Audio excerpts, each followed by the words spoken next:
Silvija, papasakok prašau mūsų žiūrovams, ar verta pirkti butą su parkingu? Ar tai yra nebūtina mūsų laikais? Žinai, į vieną šitą klausimą tokio vieno atsakymo turbūt nepasakysiu taip arba ne. Visada siūlau klientams žiūrėti pagal finansus. Kai kurie, jeigu tai yra kažkokiam projekte vystytojo, tai pirkėjai, nes senuose tai nenupirksi parkingo, tai čia apie naujus, tai tada klientai žiūri pagal pinigus, žinai, jeigu jie turi papildomų lėšų, tai jie nuperka parkingą, nes tikrai su parkingu, žiūrint į miegamosius rajonus, yra bėda. Pašilaičiai.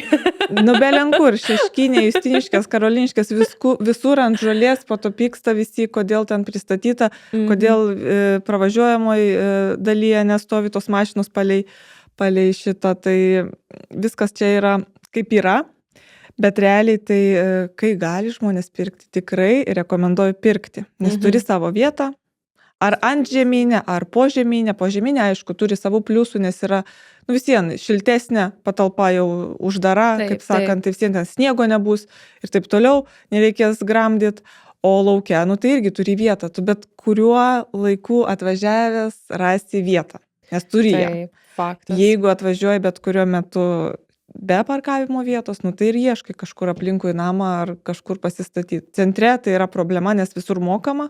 Aišku, žmonės galigi išsipirkti tos leidimus. Taip, be abejo. Kai prisideklaruoja, bet faktas, kad aš tai rekomenduoju, kai gali, tai geriau pirkti. Nes jūs dabar irgi pagalvokite, pavyzdžiui, kaip pavyzdys, statote belenkur savo mašinas, ne? Gaunat baudas, o jūs dabar paskaičiuokite, kiek jums susitaupytų, o galbūt tas ant to ir išeitų.